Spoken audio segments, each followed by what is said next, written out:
Assalamualaikum warahmatullahi wabarakatuh. Perkenalkan, nama saya Fadil Zain dari kelas AKP 8B Program Studi Akuntansi Keuangan Publik.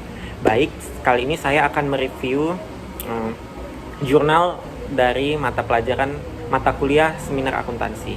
Baik, langsung saja. Next.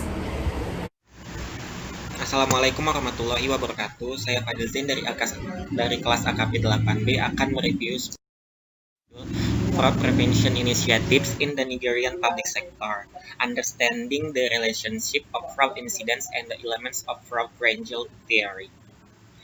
Yang artinya inisiatif pencegahan penipuan di sektor publik Nigeria, memahami hubungan insiden kecurangan dan unsur-unsur teori segitiga kecurangan. Jurnal dari Journal of Financial Crimes 6 Maret 2018. Tahun 2018, penulis Rabiu Abdali dan Nurhayati Mansur. Sumber jurnal Emerald Insight and Journal of Finance Crime.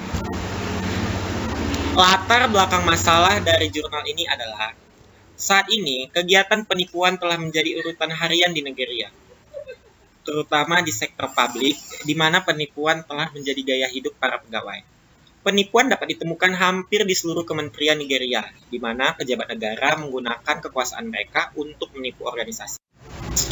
Metodologi yang digunakan yaitu penelitian ini dirancang untuk menjadi survei empiris yang menggunakan penggunaan pendekatan kuantitatif dalam menganalisis hubungan yang ada antara unsur-unsur fraud triangle theory sebagai variabel laten eksogen dan insiden kecurangan sebagai variabel endogen.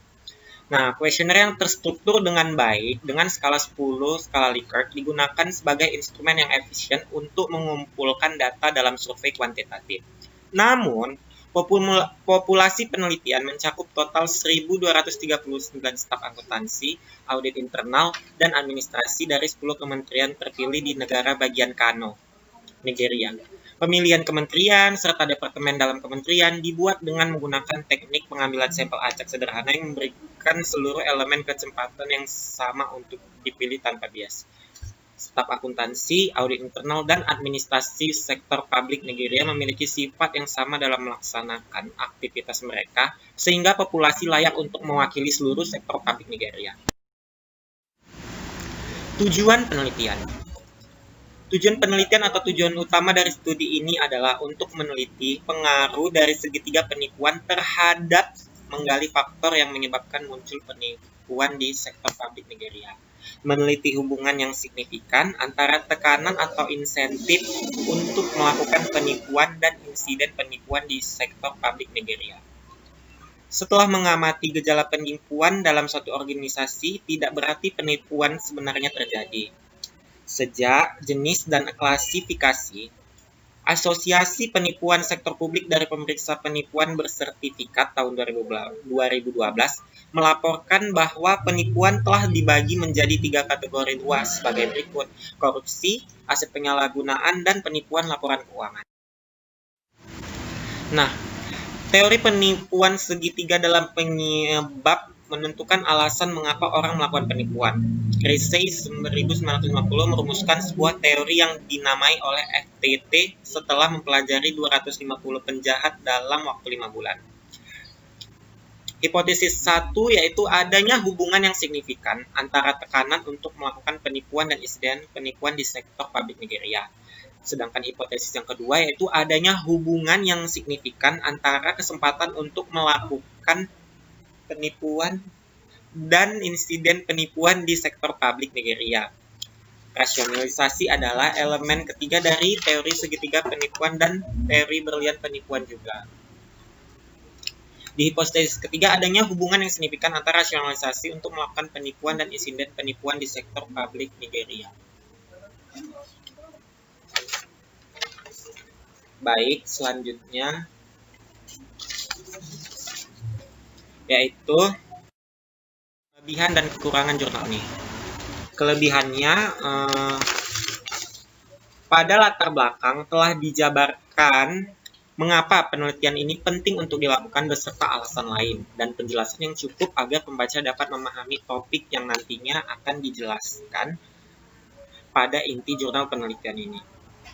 Yang kedua yaitu terdapat kesimpulan yang jelas Pada bagian kesimpulan, peneliti memaparkan hasil penelitian dengan jelas mengenai seluruh alasan mengapa masih terjadi kecurangan di Nigeria dan solusi yang diberikan agar kecurangan semakin kecil terjadinya.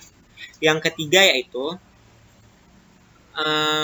pada bagian kesimpulan, peneliti memaparkan hasil penelitian yang jelas mengenai seluruh alasan mengapa masih terjadi kecurangan di Nigeria dan solusi yang diberikan agar kecurangan semakin kecil terjadi.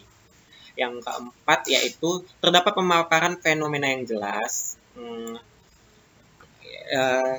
Yang kelima, pemaparan mengenai metodologi penelitian yang baik sudah dijelaskan dalam slide metode penelitian sebelumnya. Yang keenam yaitu pada pembahasan model dijelaskan apa saja yang akan dilihat dari hasil penerapan metode penelitian.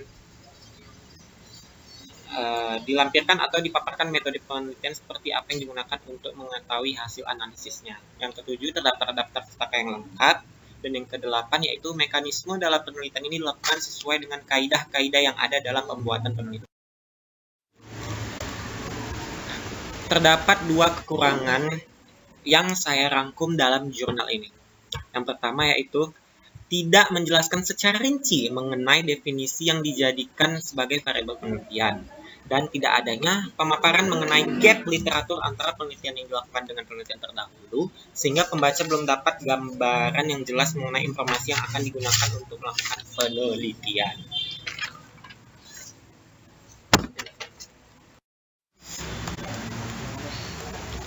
Yaitu berikutnya yaitu terdapat kesimpulannya yaitu diskusi hasil dan ringkasan temuan-temuan menunjukkan bahwa tekanan atau insentif untuk melakukan penipuan memiliki hubungan yang signifikan dengan insiden penipuan di sektor publik Nigeria. Mohamed Jo Martin Omar dan Harun tahun 2014. Pendapat dalam studi mereka berjudul Penerapan Penipuan Segitiga dalam Menentukan Risiko Penipuan. Sebuah studi kasus pemerintah daerah Malaysia bahwa sebagian besar karyawan memiliki tekanan keuangan yang berdiri untuk menjadi tekanan bagi mereka untuk melakukan kejahatan keuangan. Namun, temuan menunjukkan bahwa adanya hubungan yang signifikan antara kesempatan untuk melakukan penipuan dan insiden penipuan sejak penilai berat regresi lebih besar dari 0,001. Temuan juga menunjukkan bahwa adanya hubungan antara rasionalisasi untuk melakukan penipuan dan insiden penipuan di sektor publik Nigeria. Mendeteksi dan mencegah penipuan bukanlah tugas yang mudah, terutama di sektor publik Nigeria karena memerlukan pengetahuan yang komprehensif tentang sifat penipuan. Bagaimana hal itu dapat dilakukan dengan dikabulkan oleh si penipu. Berikut terdapat saran ya. Menurut saya penelitian ini sudah sangat bagus dan bisa dijadikan referensi untuk penelitian berikutnya. Akhir kata, berikut adalah review atau ulasan dari saya Fadil atas jurnal yang saya baca tadi. Atas perhatiannya, lebih dan kurangnya saya ucapkan terima kasih. Wassalamualaikum warahmatullahi wabarakatuh.